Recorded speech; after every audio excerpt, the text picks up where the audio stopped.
Greetings, everyone. Today, I want to welcome Guida Brown to the Mom Chief of Everything podcast. Guida is the executive director with the Hope Council on Alcohol and Other Drug Abuse. Guida, can you get us started today by sharing a bit about yourself and why you are so passionate about what you do? I can try. I've been at the Hope Council for 10 years. This is my second stint here. It was my first job in social services back in 1989, I think. No, 92, 91, 92. And I was here for 2.5 years then. I feel as though I grew up with addiction around me. We can count 5 generations of addiction in my family and probably working on some additional. And if we went back far enough, I'm sure we would find some back there too. So this just feels like my people. I belong here. I'm doing the work that I fully believe God intended for me to do. And I want to make a difference for people who, grow up in the environment, as well as for those people who are suffering from the disease of addiction. Great. Wow. That a lot of people, I'm sure, are going to relate to that story of growing up around addiction, or at least knowing someone, especially now with the opioid crisis. And it doesn't discriminate anymore between economic status, between ethnic background, between religious background. It's just everywhere now, unfortunately. With your experience as the executive director with the Hope Council, at what age or when should moms or parents start having a conversation with their kids about alcohol and drugs? So honestly, as soon as the kids can start understanding, as soon as, there are language appropriate, word appropriate conversations we can have. I have grandkids, and I've been talking to them about this since they started being able to communicate. My grandson once was drinking a root beer in the car, a bottle of root beer, and he was pretending that it was alcohol, which is so foreign to us because no one in his family really drinks. My husband, David, and I, we don't drink at all. And so here's this little guy who's maybe at this point 5 years old at the most, pretending he's drinking beer, pretending he's getting drunk. And I'm thinking, and I said, no, we don't do that. And he never gets disciplined by his grandfather. And so finally, when I looked at David and I was like, would you say something?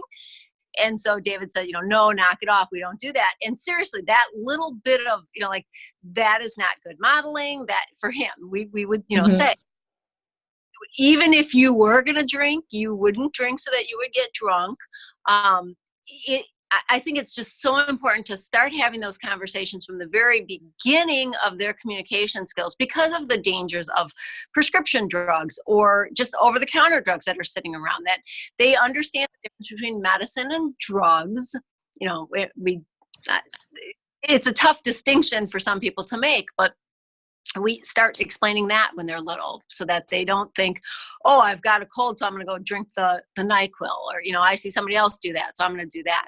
And then just having language appropriate conversations with them to explain what the concern is. One of the huge issues, as you mentioned, so many people grow up with addiction. It affects 1 in 3 families. So, wow. Yeah.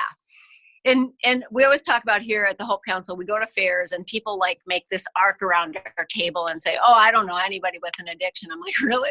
Because there's, there are a lot of people here and no one knows anybody. But the fact that we talk about addiction jumping a generation, skipping a generation, and it's not so much that it skips the generation, but people don't talk about it with their kids. And so I do assessments. We do assessments here, and we'll say to parents, or we'll say to individuals, so do your parents drink? Is there any any drinking in your family? And they say, no, my parents don't drink at all. My mom said my grandpa had alcoholism. And it's like, yeah, that's why your mom doesn't drink, right? And so too often that conversation doesn't happen in families. And then what happens is that next generation ends up with addictions that they never even knew that they were genetically predisposed to have. And so again, having those important conversations for where kids can start understanding them and then start preparing them and doing some preventatives with themselves. Right, exactly. I had a similar situation where, growing up, my parents did not drink, but my dad's dad, he basically shipped beer around for a brewery. That was his job. So in our basement, we had a bar with a tap that you could put a keg under, and we had all this alcohol and nobody drank it. Yeah. And my parents always just had the conversation with me that if you want to drink, test it with us first before you go out in public. You can try it and we'll let you know. So it wasn't an issue for us. It wasn't something that I had to sneak because my parents had that conversation. But so many of my friends who drank in college were out of control with it because it was so new to them. And whereas I've never drank, and I have a bar that I grew up with in my basement. So it was just kind of what you say is it's really, I think, a lot of that support that in the way it's presented to the family. The expectations that parents will establish with their kids. Again, people will say, well, if I can drive and I can vote and I can get married at 18, why can't I drink at 18? Well, because the law is that you can't. Your brain's not fully formed. And as you said, people are going off to college, they're not drinking appropriately. They're not having a glass of wine with dinner. They're drinking to get smashed. And so having those conversations with kids saying, these are our expectations. Our expectations are you are not going to drink outside of this house. You are not going to drink, period, until you're at least 21. But you're not going to drink as an underage person. It's not appropriate. And this idea that we far too often have is, kids will be kids. No, kids don't have to go through that. They really don't. And they shouldn't be expected to. Right. And I love what you said about modeling the behavior. I think that is such a key component because I know that maybe not the alcohol side of things, but just as my kids were littler, I now have a 10-year-old and an almost 9-year-old, but at a very, very young age, they would model what they witnessed. Yep. And I think what you said about the child with the root beer is pretty telling. Yep. So with that, if a mom or a parent is concerned about their child or adolescent experimenting with drugs, with alcohol, what are some of the red flags that they might see? And if they do see those, what is the next step in approaching their child or adolescent? Yeah. So unfortunately, the red flags oftentimes look like teenagers, bad attitude, changing friends, change in hygiene, not doing their homework, moodiness. So it really bears knowing your kid, having those conversations that you fully understand that there are going to be mood changes. There are going to be, there is going to be bad behavior. And being able to discern that can be a little hard. I mean, there are more physical signs of, obviously, the smell of alcohol, the smell of marijuana. But now with vaping, there is no smell of marijuana very often. Looking at their eyes, are their eyes bloodshot? We actually, through the Kenosha County Substance Abuse Coalition and the Hope Council, we have now a permanent bedroom set up for what parents can look for. And so yep. It's really awesome. We have over 20 different items that kids will have in their room that parents maybe wouldn't even notice that it's a concern. And so they can call us, we can schedule something. We have regular hours set up on Tuesdays, on second and fourth Thursdays at 3:30 to just go through the room. It's only for adults, again, so that we're not giving kids any ideas that they didn't think of before. And it's not to show them everything that the paraphernalia and the things that can hide the smell and where they can hide the drugs themselves. It's really just to give people an idea to say, if you're seeing this kind of thing, or if you haven't been paying attention, because who really wants, I always think of Laverne and Shirley. There's an episode of Laverne and Shirley where Laverne accidentally dates a married guy. And Shirley says, you need to look for the tan line on his wedding ring, and you need to look at his matching socks. And Laverne says, I don't want to go through life squinting. And I think about that all the time. We don't want to go through life squinting at our kids, right? We don't want to go through life thinking, wait, is there something I should be seeing that I'm not seeing? But we want to be educated about it. And so that's one of the reasons we set up this room. But it's really to help parents identify, what they're looking for or what they're seeing. Right. And for me, I'm probably a little bit more sensitive to this issue with my husband being a professional licensed counselor. And he's certified in substance abuse or treatment of substance abuse. And some of the things that he has shared, how they can hide stashes in a water bottle in between. Yes. There's like specially designed water bottles where the label hides the product, or stickers, scratch and sniff stickers, things that you wouldn't ever dream of even looking at. So our kids won't get away with anything, but just the awareness of that every day too. I mean, right? That you'd have to go in there and toss the room every single day to see, is this the bottle I should be looking at? Or is this, where's it hidden in the room? And I mean, you're absolutely right. That's in our room. My grandkids went by and they said, well, where would you hide drugs? And I said, well, I can't tell you, because then you'll know new places to hide your drugs if you ever buy them. And, they're like, yeah, Gigi, that's never going to happen. But, kids will be sneaky. People will be sneaky. It has nothing to do with being kids, young people. People are sneaky. You're absolutely right. And unfortunately, the market is such that you can find anything on the internet. Right. And sometimes kids, to be fair to kids, is they're not looking for it. Right.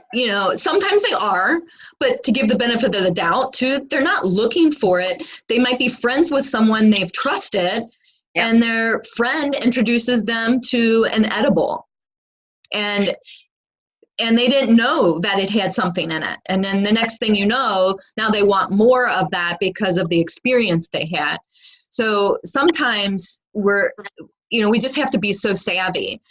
And what do we do as parents when we are suspecting that the child is bringing something into the home, or we find something? How does that affect us? Because if it's an illegal substance and it's in our home, as a parent, we are held liable for that. And if we don't know, especially as an adolescent, they're staying in our house, maybe they're 17, maybe they're 18, and they're coming in and out of our home, but they're bringing illegal substances in unbeknownst to us. And now how can we as a parent protect ourselves legally? And what do we have to do in addressing that type of problem? Because that's your son or daughter, and that's difficult. It is. And that's kind of where the rub is, that how much trouble do you want your son or daughter to be in versus how safe do you want to be? If it got that bad, seriously, calling the police is really the best option. It's going to get the person help. It's going to make sure that you are in the clear. But I know that's really, really hard to do. And so setting boundaries that you are able to hold to, whatever those boundaries are, I don't necessarily believe in tough love as it has been described, but we have a loved ones group here that helps people decide, what are your boundaries? I mean, sometimes young people, youth, will walk all over their parents because their parents are so afraid of that next step. And others will say, I'm done. You have to sleep out in a tent in the yard. And that's fine too. Or if you're not in the house by midnight, I'm locking the doors. You can sleep on the porch. I'll leave you a pillow. That's fine. But I'm not here to tell you what your boundaries are. Sure. We really have to figure out, what can we as individuals endure? So codependency, we talk about codependency and how codependency is often working harder on another person than they're working on themselves. But really, to me, codependency becomes an issue when you start being resentful of the fact that you're working harder on another person than they're working on themselves. And so if that other person is flat out telling you, I'm not going to change, and you're killing yourself trying to make changes, and then you resent that that person's not changing, that's on you. That's not on that person. So it's being able to determine how clear are your boundaries, how rigid are your boundaries, and how much are you going to stick to them? Because far too often, everyone does this with their kids. You're going to be grounded for a year. Nobody wants to ground their kid for a year. It's worse on the parent than it is on the kid. So it's really about how much you can set your own standards. We've had people, I don't advocate for drug testing of kids. I think once you think you need to drug test your child, that cat is already out of the bag. But I think you should threaten drug testing your child. I think every parent of anyone 12 and up should have a urine test sitting on their refrigerator. And they should say, you know what, if I'm concerned about you, I'm going to use that test. So that gives the kids an out. Like you said, they're not even seeking this out. But if their friend says, hey, you want to try some of this? Oh my gosh, are you kidding me? My mom's going to test me tomorrow. I really think that's a huge difference for kids. And again, those clear expectations. We have done tests on kids, on young people, because the parents have requested it and the kids are willing. We obviously can't do it if the kids aren't willing, but so it can garner good results. But it also typically garners the result of, yeah, I know my kid did that. And so now what do I do? And so making sure that they get help, making sure that they have age appropriate help. They're not being stuck in with a bunch of hardened criminals at wherever. Getting the help that they need, because marijuana is such a big issue with our kids today because of vaping. Vaping is huge and we don't necessarily know what they are vaping. And so they can be addicted to vaping. They can be addicted to marijuana. And the idea that far too often, oh, it's just marijuana, we don't care. Yeah, well, marijuana is ruining children's brains. That's really what it comes down to. So it is an addictive factor, addictive drug that we really need to do a better job of protecting our kids from. Actually, can you speak a little bit about that? Because you've mentioned twice now about a developing brain. And I know from my line of work, I have a lot of anatomy and physiology background and neuroscience, and the developing brain, it could be 26, 27 years old as an adult at that point, but what is the influence of marijuana on a developing brain? Because you don't hear this in the media. You hear about legalizing marijuana for medicinal purposes, but a lot of times people think of, the traditional form of marijuana that you're smoking. And you've mentioned vaping too, that there is marijuana, in the vaping. So what is the exact, or not the exact, maybe that's not the right word, but what is the marijuana influence on a developing brain? So it lowers IQ on the developing brain. It also leads to addiction much quicker. Any substance use. We know that any substance use that begins before the age of 18, they're much more likely to have an addiction than somebody who would wait until 21. The marijuana aspect of it is that it also causes schizophrenia. It really has negative impacts on young brains. And so you're right, we're hearing how wonderful this is. And everyone will say, yeah, but kids shouldn't use it. Yeah, but kids shouldn't use alcohol. Kids shouldn't use cigarettes. We know they're going to. We know they're doing it. And so it is really a large concern that we're making more drugs available to people who have no sense and no business doing those drugs. Right. I had heard about the schizophrenia. My husband has talked about that before, and one of the things that he has raised is because mental health issues like schizophrenia are and have been for a while so taboo to talk about, a lot of people don't even know they might have that in their health history. Right. So That's one of the reasons I wanted to raise that, because parents who are thinking, oh, it's just a cigarette, it's just marijuana, or it's vaping. There are a lot of studies that are coming out now that vaping, people don't know what all the chemicals are, and it's really causing irreversible damage to the lung tissue. Yeah. And what are your, that's another one. And I would say vaping is becoming very popular, to the point where now places of business are putting up signs, no vaping, and because they're getting complaints from people who don't want to be exposed to that. What is your experience with working with parents and adolescents on the vaping issue? It's tragic. It really is. When vaping came out, it was, it's safer than cigarettes. And I, somebody on the Kenosha News Post, there was a vaping story, and somebody said, well, 1 line of cocaine is safer than 3 lines of cocaine. It doesn't be doing 1 line of cocaine. And that's sort of like, yeah, okay. I don't understand that logic. The flavors that are not legal in cigarettes are available in vapes. And it's absolutely frightening, Jeanette. It's ridiculous that we have a product that is legally available to us where the end goal is death. Like that, there's nothing else that vaping or cigarettes can do except kill you. There's not, there's no general health benefit to it. It's not even like drinking, where you can have 1 drink, walk away, and not have another drink for months or days or whatever. It's once you get addicted, once you start smoking, and especially for young people, the addictive factors are huge. We run the Kenosha, Racine, Walworth Tobacco-Free Coalition, Tri-County Tobacco-Free Coalition.